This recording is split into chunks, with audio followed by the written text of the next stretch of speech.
Assalamualaikum. Selamat pagi semua. Webinar pada pagi ini masih lagi bertemankan saya, moderator anda, Juliana.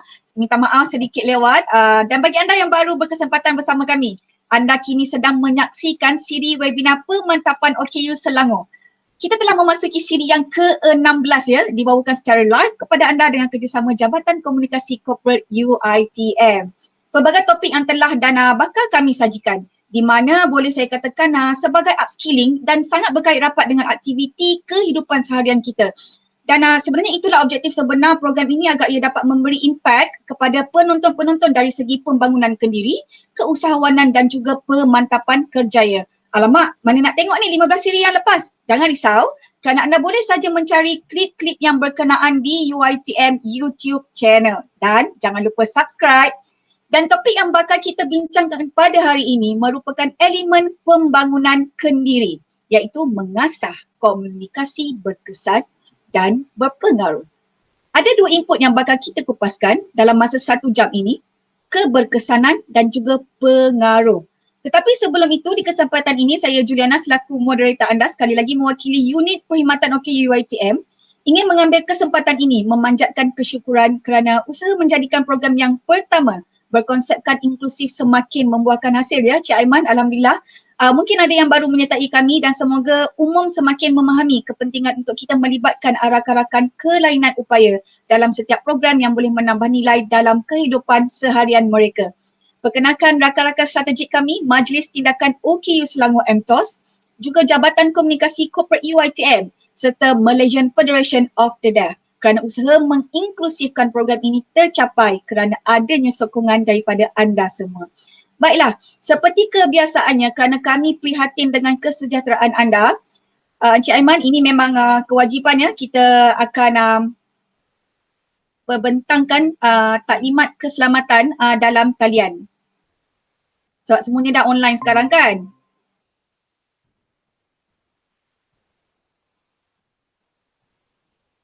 Alright, pastikan posisi kedudukan anda dalam keadaan ergonomik, kerusi atau tempat duduk anda dalam keadaan selesa dan tiada kerosakan. Setkan pencahayaan di skrin laptop ataupun telefon bimbit dalam mod sederhana moderate. Amalkan tips 20-20-20 ya, membawa maksud setiap 20 minit anda bersama kami. cari orang kata objek di jarak 20 kaki dan fokuskan perhatian anda selama 20 saat. Selepas tu tengok kami semula dah. Dan setkan tahap bunyi laptop ataupun telefon bimbit 50% daripada kapasiti bunyi maksima, terutamanya apabila anda menggunakan headphone ataupun earphone, dan lakukan senaman stretching dari semasa ke semasa. Dan kerana kita hanya bersiaran selama 1 jam hari ini, tiada rehat seperti kebiasaannya ya. Kita masih lagi menanti kehadiran wakil jurubahasa isyarat kita daripada Malaysian Federation of the Deaf. Tidak mengapa, sementara itu topik kita, mengasah komunikasi berkesan dan berpengaruh. Pernah tak diri kita berkata begini, saya takutlah nak cakap dengan orang ramai?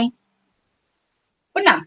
Tapi pernah juga tak anda dengar, kita memang takkan jadi berani kerana perasaan takut itu hilang. Tetapi kita berjaya jika kita dapat mengatasi perasaan takut itu. So bagaimana komunikasi itu nak jadi berkesan dan berpengaruh kalau kita takut? Betul tak Cik Aiman? Betul. Saya setuju. Okay, so kerana itu dari kami pihak UPO bawakan khas. Encik Aiman Azlan ni memang, saya tengok tadi komen-komen di YouTube pun, can't wait to see you Mr. Aiman. Okay, jika anda pernah menjengah ke YouTube channel Couple Talk, inilah gerangan jejaka yang sangat petah berkata-kata. Jadi saya tak mahu buang masa lagi sebab sejam tu sangat sekejap sebenarnya. So Encik Aiman, terima kasih despite your busy schedule, willing to spare your time with us.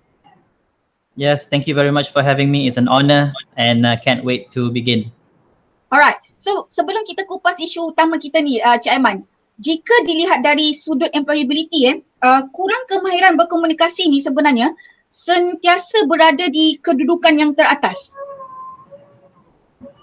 Okay, dan ini sebabkan kurangnya keyakinan di kalangan graduan dan tambahan pula teknologi menjadikan communication skill di kalangan rakyat kita ni semakin parah dan dia meningkatkan kadar keyboard warriors. So 3 ketakutan utama jika ditanya.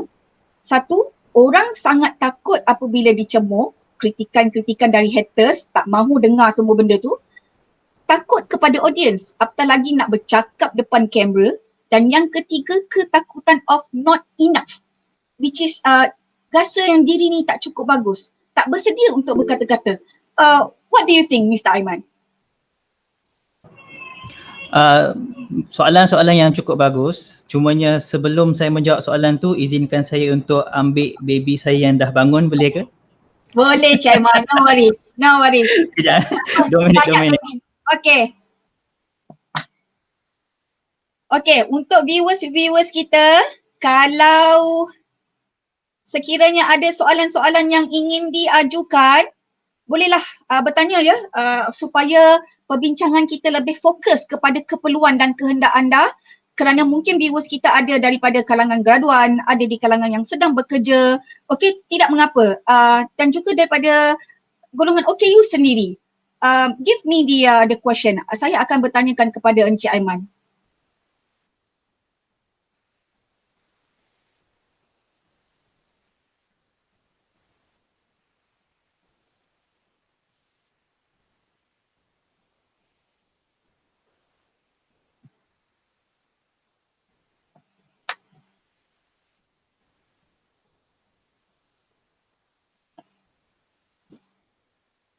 Ya Cik Adnan, yelah bekerja daripada rumah kan, bukan satu yang mudah ya, bila wife adalah frontliners, kita kena jaga anak. Tapi tak apa, kita embrace the situation with dengan perasaan yang gembira supaya ia akan jadi kenangan kita di masa akan datang kan.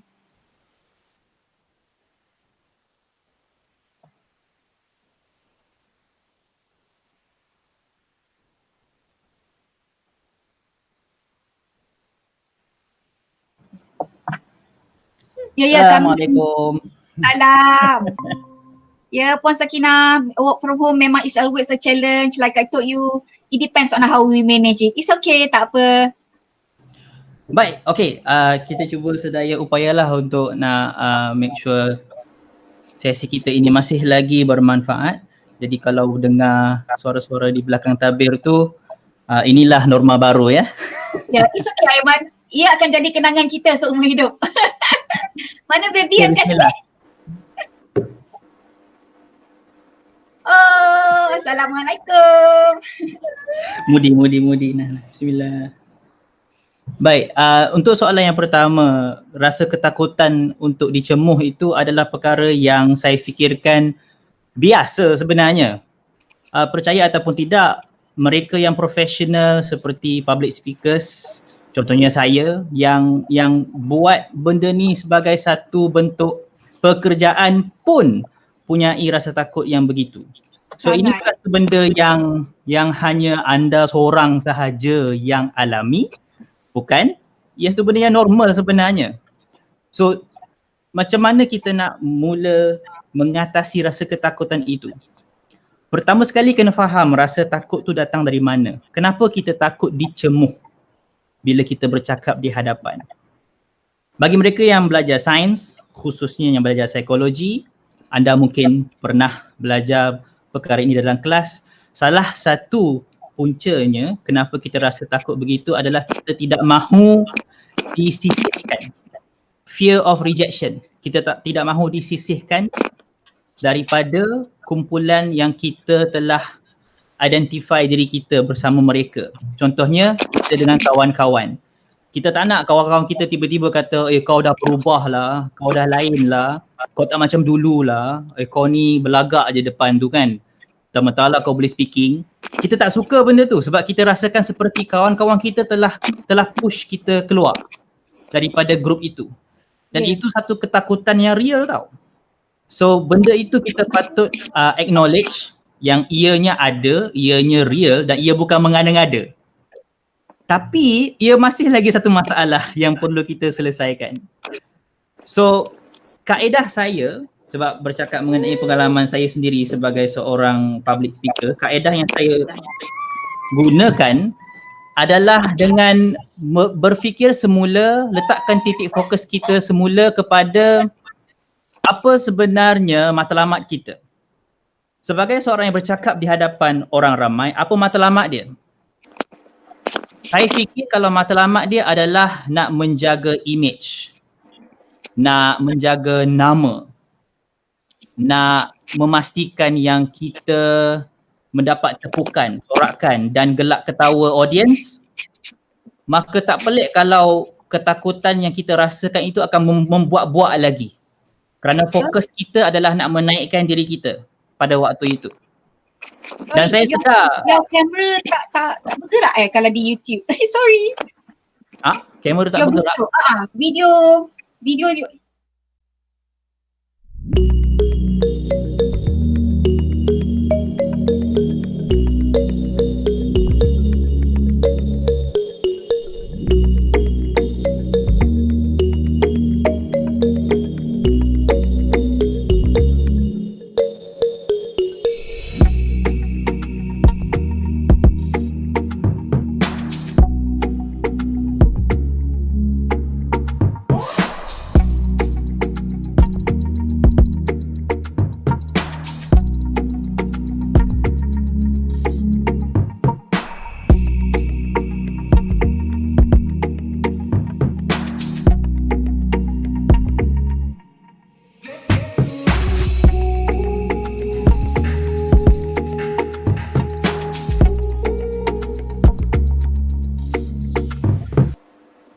So,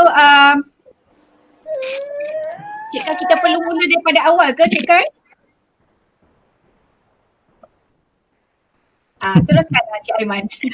Baik, seperti mana yang saya katakan tadi, berbalik kepada apa matlamat kita sebenarnya. Kalau matlamat kita semata-mata nak menaikkan diri kita atau nak menjaga image semata-mata, maka tak pelik kalau rasa takut itu akan membuat-buat lagi.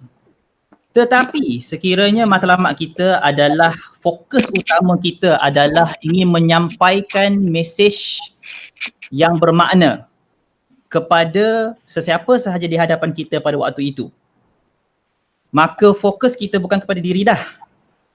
Fokus kita adalah kepada mesej kita.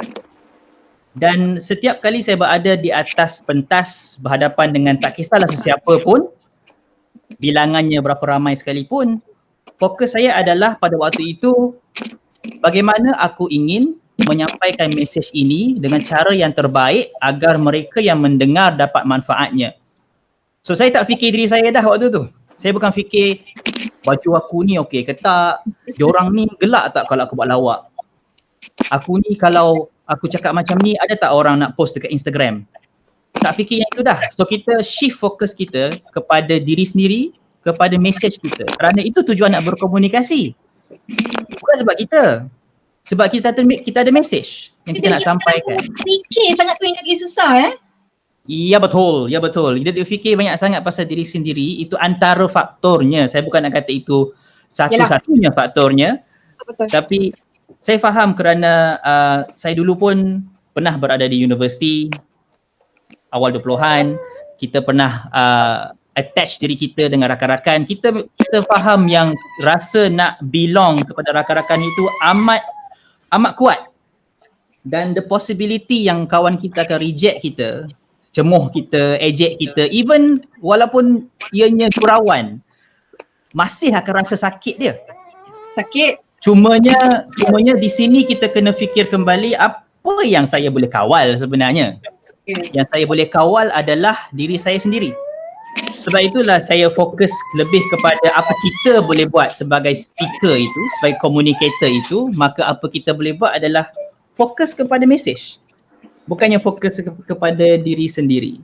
Saya fikir itu adalah satu cara yang efektif bagi saya personally. Bila mana saya ingin bercakap di hadapan orang, hatta sekarang sekalipun, apa saya fikir dalam kepala saya adalah apa message yang aku nak sampaikan kepada mereka yang mendengar.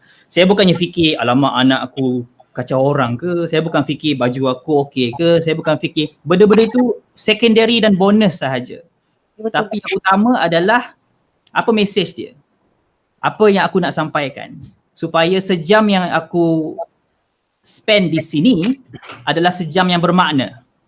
Dan bila fokusnya di situ, kurang masanya untuk saya fikir pasal rambut saya sengit ke, saya perlu make up ke, kurang. Dia lebih fokus kepada matlamat utama iaitu message.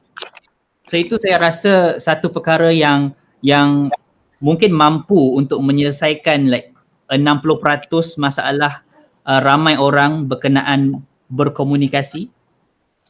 Saya fikir satu benda tu boleh menyelesaikan banyak itulah masalah yang saya nampak.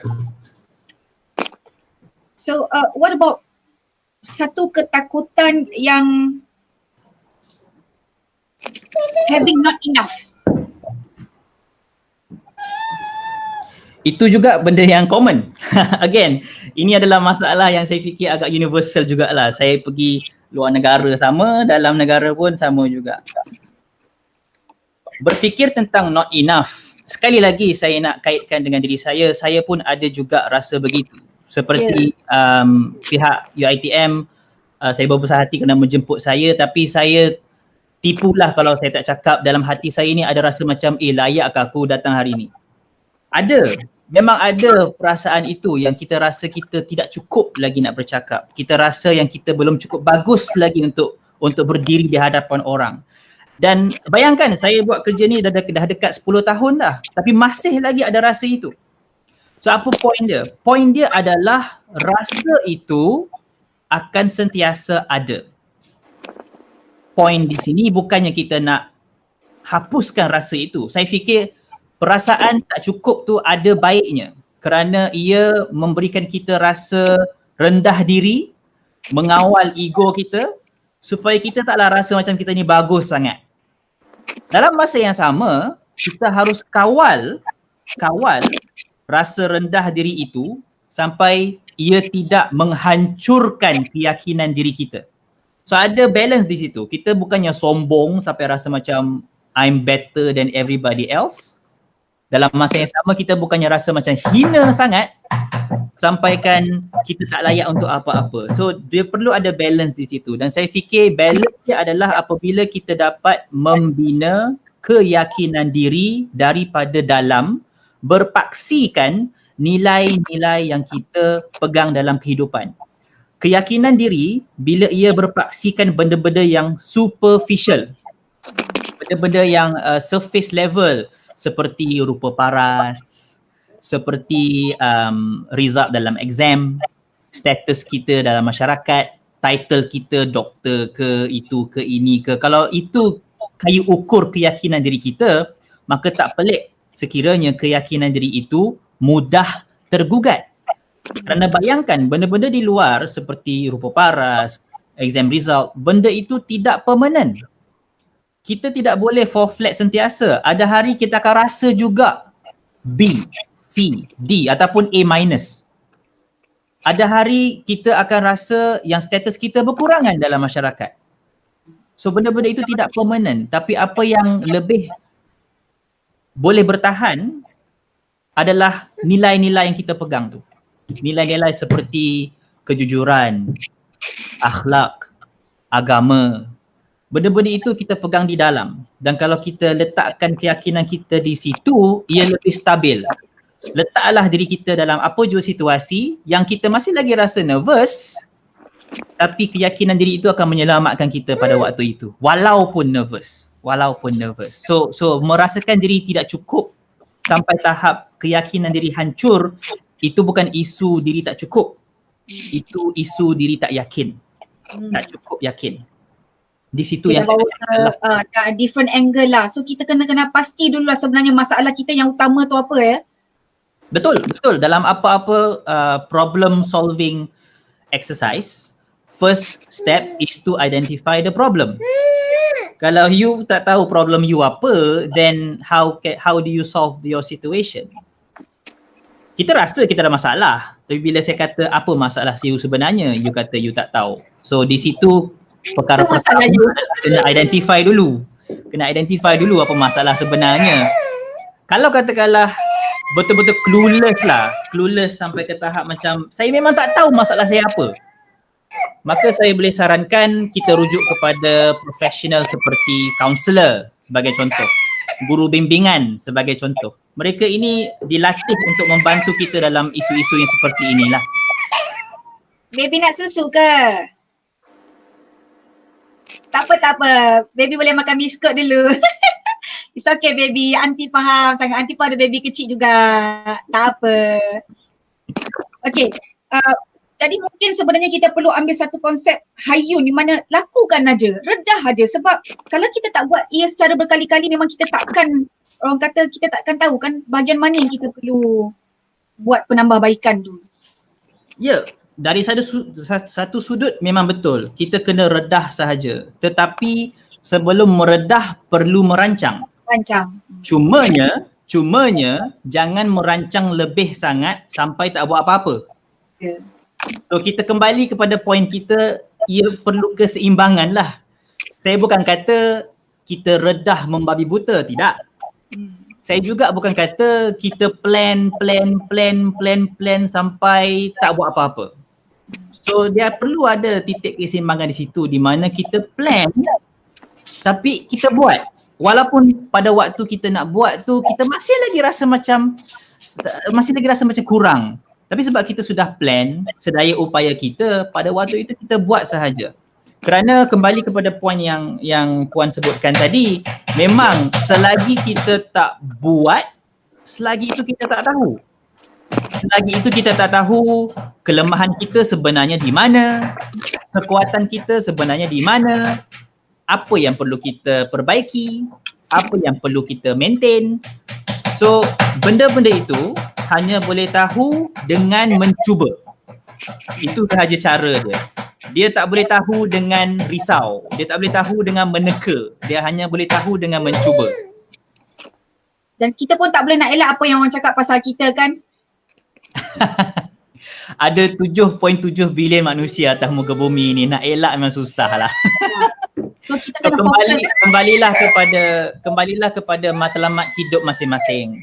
Kalau kita bermatlamatkan nak memuaskan hati semua orang, susah. Bukan susah, mustahil. Sedangkan dalam keluarga kita pun tak boleh nak puaskan hati semua orang. Ini kan pula dalam masyarakat. Sedangkan 2 orang yang berkahwin pun tak boleh nak puaskan hati masing-masing. Baru 2 orang. Belum lagi 3. Belum lagi 3, belum lagi 4, tambah anak lagi, tambah cucu lagi. So memang benda ini adalah benda yang kalau kita fokus di sini semata-mata, iaitu nak puaskan hati semua orang. kita akan mereka cipta satu perjalanan yang dipenuhi dengan sakit hati, dipenuhi dengan kekecewaan, dipenuhi Yes. dengan kesedihan. Kerana Dan kita kita sentiasa akan hidup nak penuhi expectation orang sahaja, bukan kita. Betul. Maka kita perlu kembali kepada apa matlamat kita. Dan kita perlu tapis apa yang kita lakukan dalam kehidupan ini dengan matlamat tersebut. Ada ketika kita ikut orang, kan? Sekiranya ia tidak melanggar matlamat kita. Tapi ada juga momen-momen di mana, detik-detik di mana kita kena lawan orang. Bukan lawan maksudnya bertumbuk, maksudnya kita kena tidak bersetujulah dengan dia kerana melanggar matlamat kita. So di situ kita perlu adanya dua perkara. Satu, kena ada keyakinan dalam diri kita seperti saya sebut tadi lah. Yang kedua, perlu ada skill untuk berkomunikasi. Bila kita tidak sekepala, tidak bersefahaman, di situ kita perlu duduk berbincang. Bukannya bermasam muka dan merajuk dekat social media. Itu tidak menyelesaikan masalah. Kita perlu duduk berbincang, berkomunikasi. Sama ada itu adalah hubungan kita dalam keluarga ataupun dalam tempat kerja ataupun dengan kawan-kawan di sekolah, di universiti, di mana-mana sahaja. Dua perkara itu saya fikir adalah dua skill yang amat penting untuk kita kuasai. Keyakinan diri dan komunikasi. Jadi mungkin akan ada satu pemikiran. So macam mana kita nak tahu keberkesanan? Sebab saya juga follow lah saya terjumpa secara tidak sengaja your couple talk punya ni and I love it so much. Dan saya adalah seorang yang sangat suka dan gemar membaca komen because that is me. So di saat saya meneliti satu persatu komen di salah satu slot couple talk, I suppose that was a Datuk Fazli and his wife punya session lah. Okay? Yes. Dan dalam banyak komen tu ada satu komen dari Indian lady based on the name given. Komennya bunyi gini ya. It is good to see Malays on another level. Do you got the point? Yes, I understand. You know, dia memberi komen secara berbasi lah orang tua cakap. Sebab kebanyakan benda-benda yang viral di kalangan komuniti kita ni sesuatu yang orang kata useless. Sorry if I'm using that word. Jadi bila mereka melihat Melayu talking about something that's very useful, fruitful, so kita nampak keberkesanan dan apa yang you punya orang kata rancangan you nak cuba sampaikan. Di sini saya ulang baliklah berkali-kali, kita kembali kepada matlamat kita apa.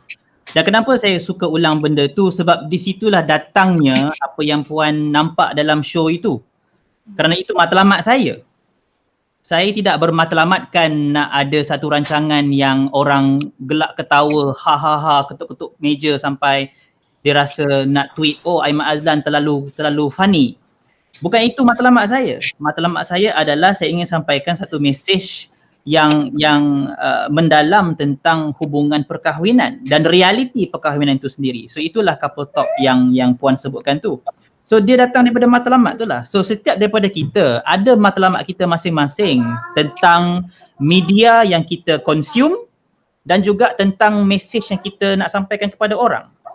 So saya fikir dari segi individu, setiap daripada kita individually, kita boleh buat pilihan masing-masing. Khususnya dari segi media yang kita consume. Apa yang kita suka tengok, apa yang kita suka dengar, apa yang kita suka subscribe, follow, like, apa yang kita suka. Kerana industri media, sebab cakap pasal couple talk, dia berkaitan dengan media sebenarnya. Betul. Industri media adalah industri bisnes. Maka dalam bisnes, dia punya sifir adalah di mana ada demand, di situ ada supply. Kalau tak ada demand, orang bisnes takkan buat benda tu. Betul. Jadi saya fikir mengapa bila kita petik kita punya TV on, kita tengok rancangan-rancangan yang khususnya lebih dekat dengan orang Melayu, kita lihat apa jenis rancangan itu. Dan kita lihat apa mesej yang rancangan itu sampaikan. Dan kita lihat apa konten ia. Dan kita fikir kenapa benda ni masih wujud ataupun kenapa benda ini jadi popular sangat sampai ke tahap yang rancangan seperti itu boleh masuk slot TV yang utama. pada jam-jam yang prime, kita kata prime time. Ia bukannya kebetulan. Ia adalah by design. Kerana adanya demand. Maka kalau kita nak melihatkan perubahan, maka kita perlu bermula dengan apa yang kita semua, saya juga termasuk, apa yang kita consume. Kerana kita hanya boleh produce berdasarkan apa kita consume. Saya tidak boleh nak buat rancangan seperti Couple Talk sekiranya saya tidak consume media-media yang menjurus kepada perbincangan relationship yang lebih serius. Buku yang saya baca, public figure yang saya follow, semuanya menjurus kepada ingin memperkasakan perbincangan dan juga isu-isu yang lebih mendalam tentang perkahwinan. Kerana apa yang saya nampak adalah relationship ni kalau kita tak bincang secara serius, kita tak boleh nak pergi kepada akar umbi masalah dalam relationship tersebut. Kalau kita sekadar nak berbincang benda-benda lawak sahaja, dan ini termasuklah dalam cara kita bincang pasal hubungan intim suami isteri, tentang gurauan suami isteri dan sebagainya, maka kita tak akan dapat menggali dalam lah relationship itu. Maka relationship itu akan jadi benda surface level, dan itu bukan yang saya nak. Berbalik kepada matlamat, itu je puan. Berbalik kepada matlamat. Dan sebagai individu, anda punya kuasa daripada apa yang anda consume. Anda consume banyak benda bermanfaat, orang bisnes di sebalik media itu akan nampak. Dan mereka akan produce lagi banyak benda yang seperti itu kerana adanya demand. Okay, sebelum saya ajukan a few questions daripada viewers kita, Cik Aiman perlu waktu rehat seketika ke nak buat susu untuk baby? Truly understood Cik Aiman, don't worry, sebab ada pun dapat pujian ni daripada Dr. Tan Maizatul. You manage to talk while taking care of your kid. Tahniah. Praktis banyak, itu kunci dia. Okay, mungkin itu juga menjawab soalan daripada Puan Sakinah. Any tips untuk elakkan minda kita blank?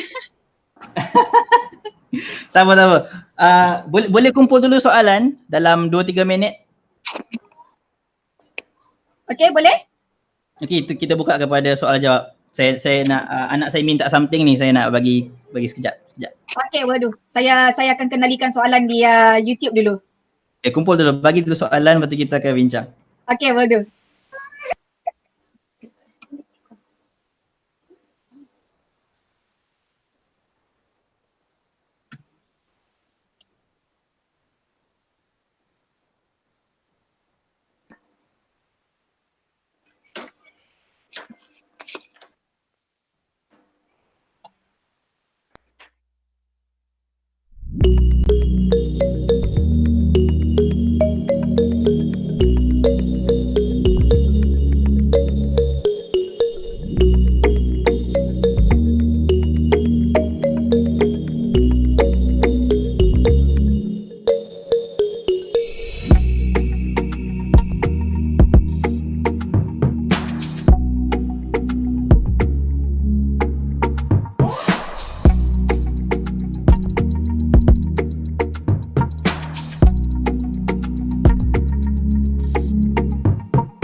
selamat kembali. Hai baby.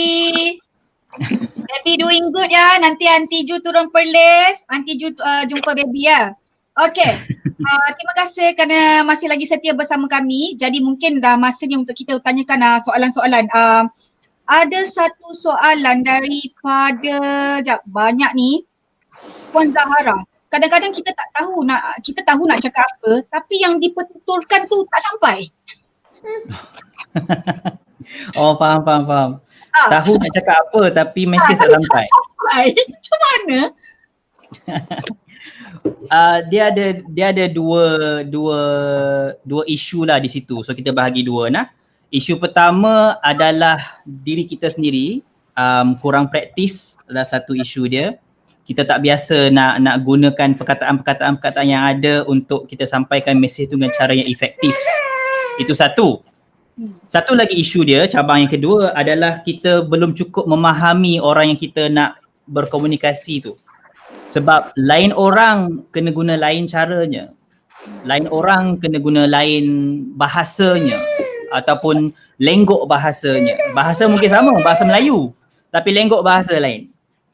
So dia ada dua lah isunya di situ. Sama ada kita kurang praktis untuk nak menyampaikan apa kita fikirkan kepada pertuturan ataupun kita kurang memahami apa target audience kita tu. Sama ada one to one kita dengan anak ke ataupun one to many kita dengan kelas kita ataupun kita dengan para penonton di forum ke apa ke. Ia bergantung kepada sejauh mana kita memahami mereka. Kerana apabila kita memahami seseorang, maka kita juga faham apakah cara terbaik untuk nak approach dia agar dia boleh memahami. Dan obviously dua-dua perkara yang saya sebutkan ini akan makan masa lah. So dalam usaha itu akan ada banyak trial and error, akan ada banyak buat silap, akan ada banyak tersasul, mungkin akan bergaduh sikit-sikit. So itu adalah proses dia. Cumanya dalam proses kita nak memperbaiki diri, nak belajar, kena banyak mengawal ego lah. Kalau kita buat silap, kena minta maaf. Kalau kita kekurangan di mana-mana, kita kena yakin diri, jangan putus asa, belajar, teruskan usaha. So itu adalah proses dia. Dia bukannya mula hari ini esok terus mahir. Dia skill kan? So skill ni dia ambil masa lah untuk dia nak dapat. Dan itu belum lagi kita cakap kepelbagaian konteks. Apa maksud saya? Maksud saya adalah kita kalau mahir berkomunikasi dalam satu konteks, tidak bermaksud kita mahir untuk berkomunikasi dalam semua konteks. Sebagai contoh, sebagai cikgu, saya kalau dengan student, terror betul saya communicate. Student saya faham. Betul. Tapi kalau saya dengan anak, dia tak faham-faham. Konteks berbeza. Kerana bila kita dengan anak, kita bukan cikgu. Kita ayah, kita ibu. Sama juga kita mungkin mahir bercakap dengan jiran-jiran kita. Semua faham, semua mesra. Tapi bila dengan pasangan kita, suami, isteri, tak masuk, tak boleh faham sebab konteks berbeza. So kita kena faham juga, lain konteks memerlukan skill yang agak berbeza dalam konteks yang berkenaan. So dia ada banyak cabang-cabangnya lah dari segi nak berkomunikasi berkesan menurut konteksnya, menurut audiens dia siapa, dan juga menurut semahir mana kita untuk bertutur. So itulah antara poin-poin yang saya boleh fikirkan lah untuk soalan Puan tadi tu. Saya nak elakkan minda daripada ini memang luar kawalan lah. Dan saya rasa mungkin saya boleh closely related yang macam sebenarnya ramai juga yang tag saya, ya Allah kagum yang bercakap sambil pegang anak. Saya rasa kalau saya dah boleh blank dah sekarang ni. Well, terima kasih atas pujian tersebut. Saya hargai. Saya tengah struggle sebenarnya ni. Ya. Dia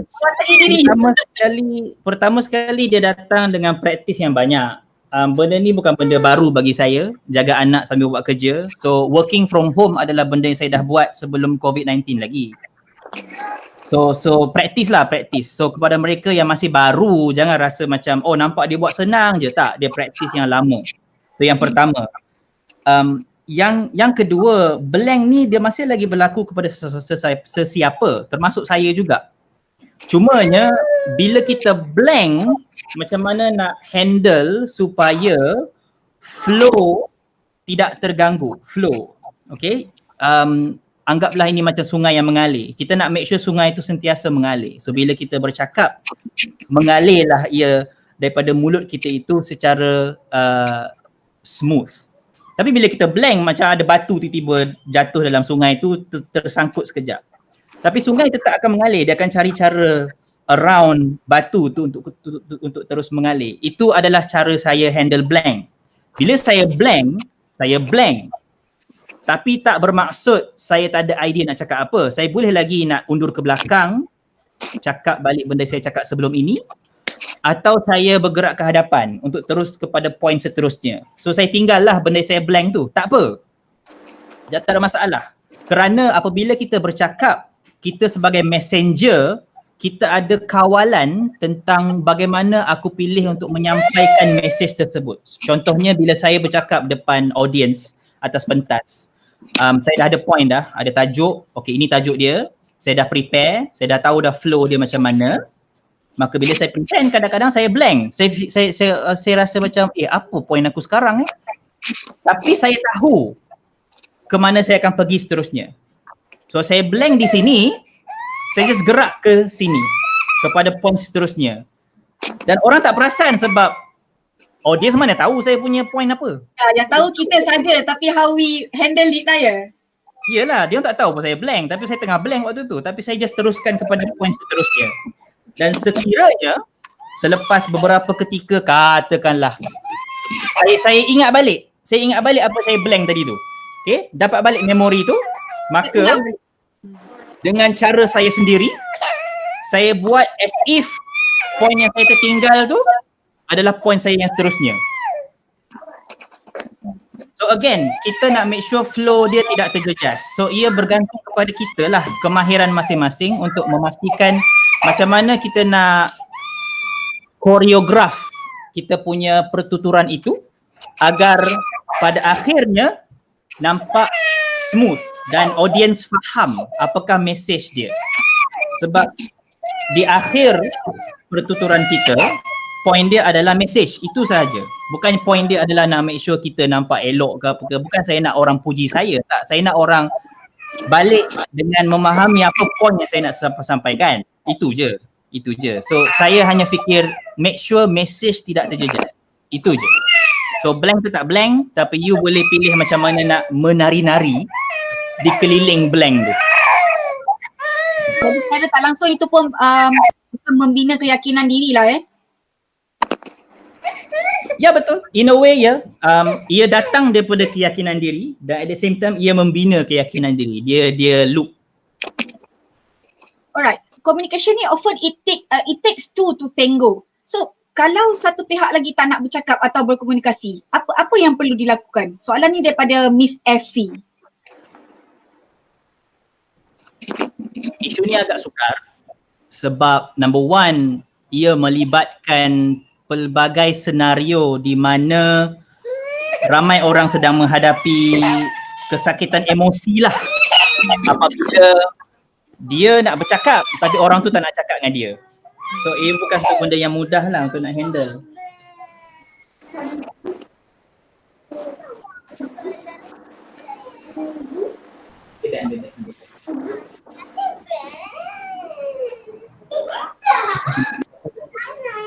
Sorry. Tak apa, abang nak online juga. Actually saya tak tahu dia nak apa. Dia cakap tidak boleh saya fahami sebab dia tengah cakap sambil nangis. So saya tak faham sangat. Tak apa insya-Allah. Kita cuba sedaya upaya. Ya, kita habiskan secepat mungkin. Okay, so kalau orang tu tak nak bercakap, so macam mana kan?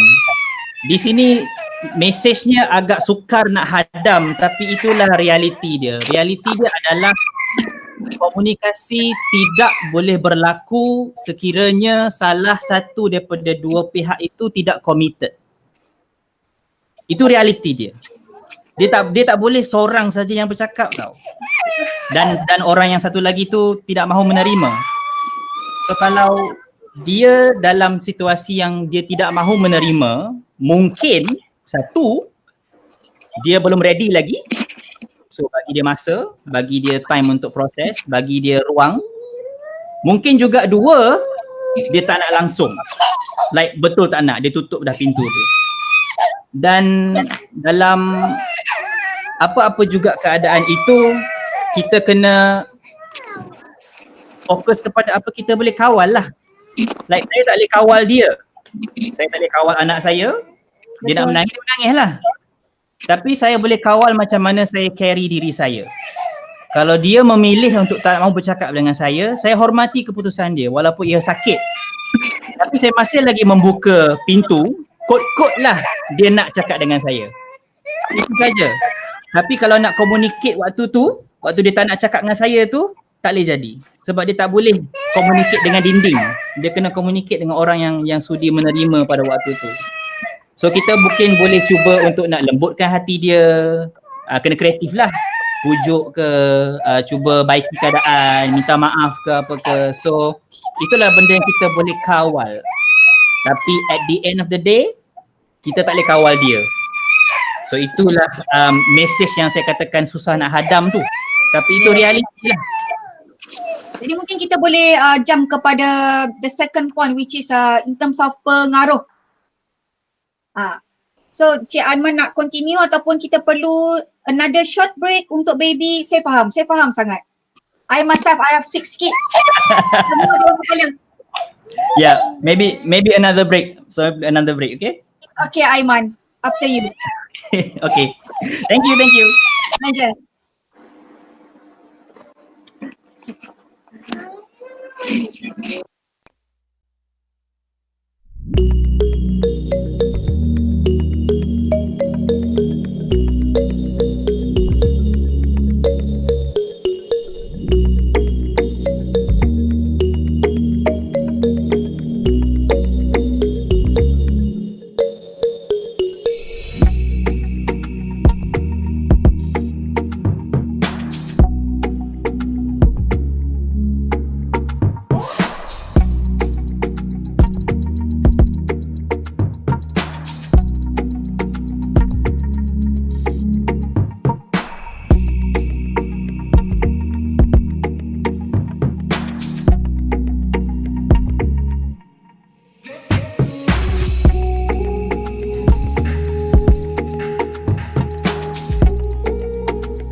kasih kerana sudi menyokong kami. Hari ni sebab kita ada orang kata cilik. Jadi kita rehat lebih sikit kita kena faham tu tak apa, sentiasa senyum. Jadi kita mungkin kita tak nak buang masa lagi, kita teruskan sebelum kita teruskan kepada poin yang kedua iaitu tentang orang kata pengaruh. Mungkin saya boleh tanya dulu soalan daripada Wiralza. Two-way communication better than a stereotype. Tapi kalau kita hadapi situation macam perangai Donald Trump, so how can we handle this kind of guy? Any tips? Takut nak jawab. Well, saya rasa cara pembangkang handle Donald Trump ada ketika tu dah elok dah, tapi ada ketika dia orang pun sama perangai juga. So tengok kontra antara Joe Biden dan juga Donald Trump, khususnya pada waktu debate, pada waktu Joe Biden telah pun dinobatkan sebagai presiden baru dan sebagainya. Donald Trump masih lagi tengah merajuk tu, masih lagi tak nak terima keputusan election. Kalau nak tahu macam mana nak handle dengan orang macam tu, just tengok dulu macam mana Joe Biden handle. Saya bukan nak kata dia handle perfectly, tidak. Tapi given that dia berada dalam situasi itu, kita tak ada berada dalam situasi itu. Kita boleh lihat dia sebagai iktibar lah. Sebagai contoh, Joe Biden dia tak layan semua benda yang Donald Trump lempar dekat dia. Okay? Dia tak layan semua benda. Kalau tengok waktu debate, banyak benda Joe Biden macam sabarlah. Tapi ada ketika dia tak sabar, dia balas jugalah. Sebabnya bila orang bagi accusation tanpa ada sebarang bukti, dia balas, dia akan jadi satu benda yang tidak akan habis tau. Kita jawab satu soalan, dia bagi lagi. Dia jawab satu, dia bagi lagi. Dia bila berjumpa dengan individu seperti ini, kita kena terus kepada dia punya akar umbinya, iaitu apa bagi dia truth, apa bagi dia kebenaran. Sebab apa kita lihat adalah simptom-simptom sahaja, dan kita kalau fikir dan fokus kepada nak ubati simptom sahaja, penyakit tu takkan hilang, simptom je yang hilang. So fokus kepada apakah dia punya penyakit dia. Penyakit dia adalah macam mana dia melihat kebenaran, apakah dia punya background dia, kenapa Donald Trump jadi macam tu, apakah dia punya childhood dia, apakah pengalaman dia dengan mak ayah dia. Semua ni ada dokumentasi dia. Memang dia ada pengalaman parenting yang agak kesal, unfortunate, hubungan dia dengan ayah dia dan sebagainya. Even dia punya anak menakan kalau tak silap, anak saudara dia tulis buku tentang dia, tentang apa hakikat kehidupan dia di sebalik tabir dalam keluarga. Semua tu bukannya kita nak tahu sebab kita nak korek kisah hidup dia, tidak. Tapi sebab dia public figure, tambah pula dia presiden sebuah negara yang amat berkuasa, kita ada ketika perlu tahu juga. Sebab nombor satu, kita nak make sure, yang utama dia, kita nak make sure kita bukan Donald Trump. Itu yang pertama. Bukannya seronok kita kata Donald Trump ni, tapi kita nak make sure kita tiada ciri-ciri Donald Trump dalam diri kita. Right? Contohnya kita dengan keluarga kita, ada tak kita perangai macam tu? Keluarga nak cakap, kita tak bagi dia cakap. Kita kata aku je betul, kau ikut je lah. Macam Donald Trump dia bunyi ni. So itu yang pertama, kenapa kita nak kaji orang seperti Donald Trump ini. Bukannya kita nak kutuk dia, bukan kita nak kata USA apa-apa, tapi kita nak make sure kita tiada ciri-ciri itu. Itu yang pertama. Iktibarnya kembali kepada kita. Yang kedua, kita nak make sure kejadian yang sama tidak berulang lagi. Seperti contohnya the next election, kita nak make sure kita tahu ciri-ciri seperti ini tidak patut ada dalam politician. Dan kita sebagai pengundi perlu cakna kepada ciri-ciri tersebut dan jangan pilih orang macam tu. So itu sebab kenapa kita perlu tahu sedikit sebanyaklah pasal individu seperti Donald Trump. Tapi bila soalan kata macam mana nak handle orang macam tu, number one, kita tak berada di situ. So kita perhatikan bagaimana pembangkang handle dia. Ada yang okey, ada yang tak okey. Tapi yang saya puji adalah bila Joe Biden dia tak layan apa benda yang dia buat. Joe Biden fokus kepada kerja dia je. Dia fokus kepada nak buat task force untuk coronavirus, dia fokus kepada mesej-mesej dia nak sampaikan. Sebab kalau kita ditarik masuk dalam gelanggang dia asyik nak jawab soalan dia je yang tidak ada sebarang basis, tidak ada sebarang bukti, kita buang masa. Itulah. Fokus kepada kerja kita, fokus kepada making sure yang kerja kita itu berbahas untuk kita, let your actions do the talking, dan orang akan nampak benda tu. Seperti mana rakyat nampak pada waktu mereka mengundi in the last election. 70 berapa juta orang undi Joe Biden, which is the record lah in US so far. Okay baby, Aunty akan minta ayah kupaskan tentang pengaruh. Bukanlah kita nak orang dengar, memang sukar untuk kita kawal semua orang dengar cakap kita, but at least is there any tips supaya percakapan kita ni orang kata sedikit memberi pengaruh? Well, apa yang saya faham tentang pengaruh, apa yang saya faham lah, berdasarkan beberapa individu yang saya tahu berpengaruh dalam sejarah seperti Nabi Muhammad, seperti Mahatma Gandhi, seperti Nelson Mandela, seperti Muhammad Ali. Individu-individu ini, apa yang saya tahu, apa yang saya perasan, mereka tak cari pengaruh. Okay? Mereka tak cari pengaruh.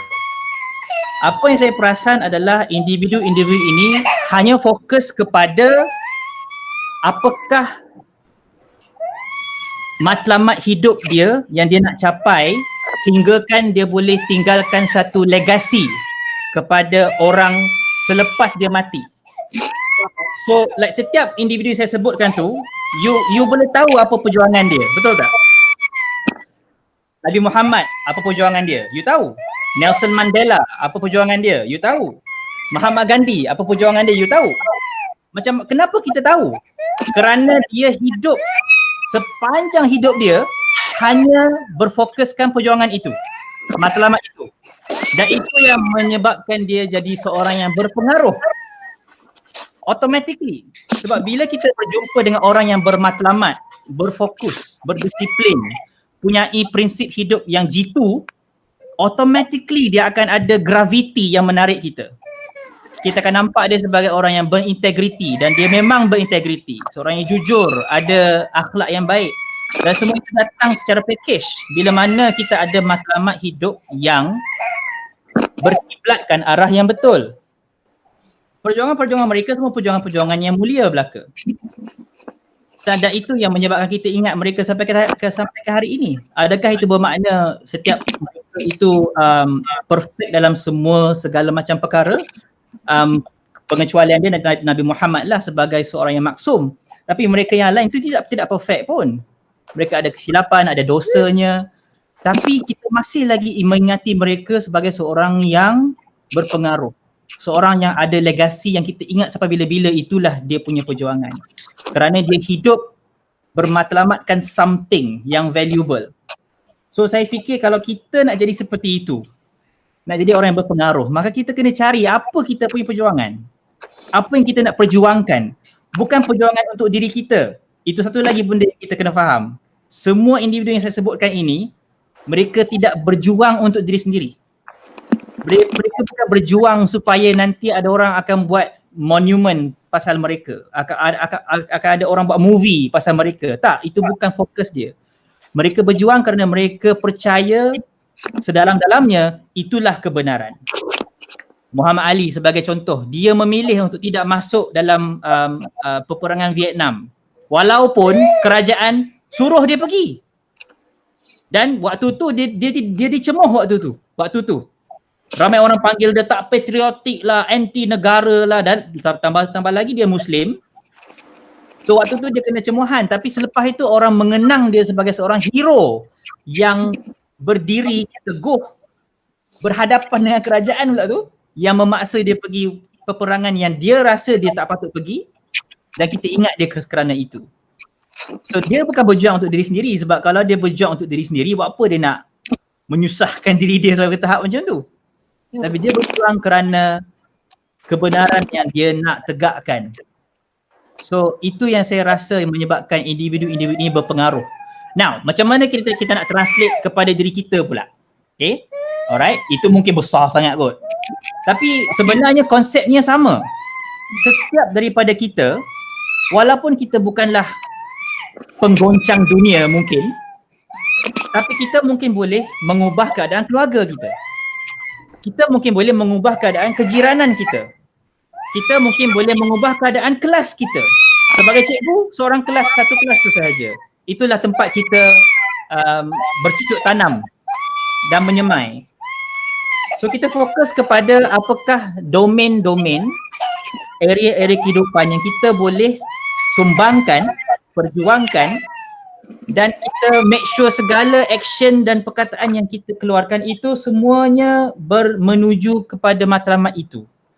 Dan walaupun kita tak kempen, oh inilah matlamat aku, inilah matlamat aku, tak perlu kempen pun, orang akan tahu, orang akan perasan, orang akan mendengar tanpa kita perlu paksa dia dengar. Kerana itu kuasanya pengaruh yang datang daripada orang yang tidak mencari pengaruh. Dia hanya berfikir nak menegakkan apa yang benar, itu sahaja.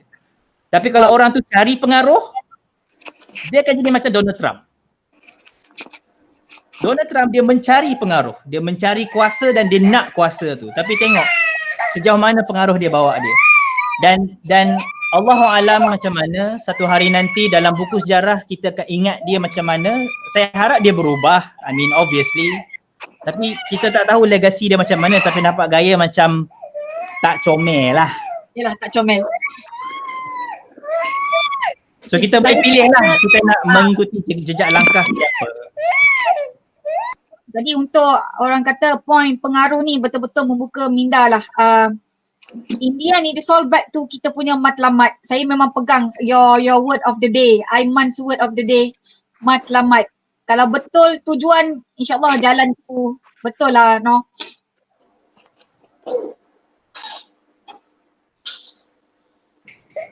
Ya, itulah boleh dikatakan point of the day. Saya ulang banyak kali. Tak plan pun nak ulang. Tapi saya nampak macam soalan yang ditujukan itu memerlukan message itu disampaikan. So kalau ada siapa-siapa yang miss mana-mana bahagian dalam sesi kita hari ini, dapat satu itu pun cukup dah.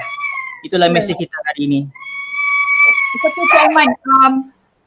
Saya kira walaupun dalam masa 1 jam dan walaupun sebenarnya saya sebagai seorang ibu yang ada 6 anak masih lagi mengagumi. Bukan senang nak bercakap pegang anak, walaupun saya dah ulang 3 kali, saya masuk lagi yang kali keempat sebab ia memang akan impact your emotion and your mental, your readiness. Tapi saya perlu heads off untuk webinar hari ini dan saya langsung tidak terkesan. Ini memang adalah norma and this is the real thing yang semua orang perlu tahu. Bekerja di rumah cabarannya. So this is the thing. Sebab kita jarang pertontonkan. Bukan kita sengaja nak pertontonkan, tapi ia jadi secara natural. Macam Cik Aiman cakap, kita tak boleh nak kawal bila baby nak nangis, bila dia nak marah. Jadi kita harap semua faham dan ada satu komen mengatakan ini pun sebenarnya communication skill, which is you have to handle you juggling with your kids. Okay, saya harus say that I'm salute. Okay, dan alhamdulillah Allah izinkan semuanya. Syukur. Terima kasih kepada semua yang sudi meluangkan sepagi anda bersama kami walaupun seketika sahaja. Pada saya ianya sangat bermanfaat dan saya doakan semoga Allah kurniakan pemahaman yang sama juga buat kita semua tentang topik kita pada hari ini. Kepada viewers, terima kasih kerana setia bersama kami. Jurualih bahasa kita, Puan Aina, terima kasih ya walaupun agak kalut. Rakan sekerja kami dari Jabatan Komunikasi UiTM, Encik Kai, hari ini dia ke hulu ke hilir banyak projek webinar yang live. Tak lupa juga Encik Hilman. Jangan lupa semua untuk follow Facebook UiTM, Facebook Unit Perkhidmatan OKU UiTM. Juga subscribe UiTM YouTube channel dan seterusnya menekan butang reminder bagi mengikuti siri webinar kami yang akan datang. Stay safe everyone. May Allah bless you. Assalamualaikum warahmatullahi wabarakatuh. Waalaikumsalam. Bye. Jak Aiman ambil gambar Sat.